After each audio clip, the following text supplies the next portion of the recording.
Сәлеметсіздер ме, құрметті менің оқырмандарым.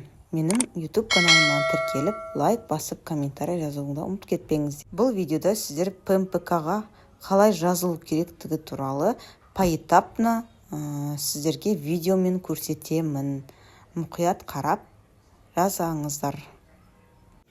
ПМПК-ға жазылу үшін birge.astana.kz сайтына кіресіздер. Ол үшін сіздерде ЭЦП кілті болу керек. Осылай жеке тұлға ретінде кіріп, ЭЦП ключті сертификатын таңдап, оны өзің пароліңді жазасыздар. Осылай.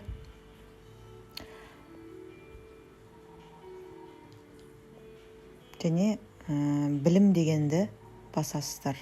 Одан кейін өзіңізге керекті ПМПК-дан не керек, соны таңдайсыздар. Бізге мысалы қайта тексеру, яғни мектепке бару керек болды. Соған бізге тексерілуге таңдау керек болды. Жарайды, келесі қосуды басасыңдар. Өтініш беру үшін қосуды басасын. Мына жерде бала туралы және өзіңізді тоже толтырасыз. Опекун ретінде бүкіл данныйларыңызды, керек документтерді жүктейсіздер. Мына жерде негізі документті жүктемеуге де болады екен. Главное, мына жерде забронировать деген уақытты таңдайсыздар. Уақытты таңдап, потом забронировать басып, соңында келісемін деп шартты басу керек. Қол қойып бәрін басып, соңында осында QR код келеді. Сосын бір күннен кейін сізге ПМПК-дан сообщение келеді. Әрбір ПМПК-ның өзінің Instagram парақшасы бар. Мысалы, мен 4-ші ПМПК-ға жатам. Сондықтан соның публикациясын аңдып отырамын. Қай кезге маған примерно керек, сол күнді қарап отырамын жақындаған кезде. Және үстінде мынандай публикация, история дегендерді қоңырау қойып қоям. Сол кезде маған сообщение болып, жаңалықтардан қалмай отырамын.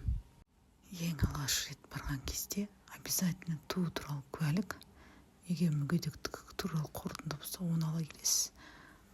Сосын баламен бірге келесіз. Қалғанын тағы да қосымша алып келуіңізге болады. Сосын SMS-ке келген кезде өздері тағы да нақтылап айтады, не керек екен.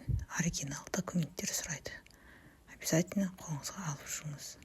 Құрметті менің оқырмандарым, егерде сайт туралы сұрақтарыңыз түсінбегендеріңіз болса, YouTube каналымдағы комментарийға сұрақтарыңызды қойсаңыздар болады. Жауап беремін. Бұрында телефон арқылы сағаттап звондап отыратынбыз. Ол өте ыңғайсыздығын.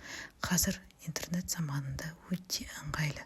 Өзің үйде отырып, ЭЦП ключпен керекті уақытты таңдап бара аласыз. Сондықтан осы видеоны қарап, достарыңызға жіберіп үйреніп алыңыздар.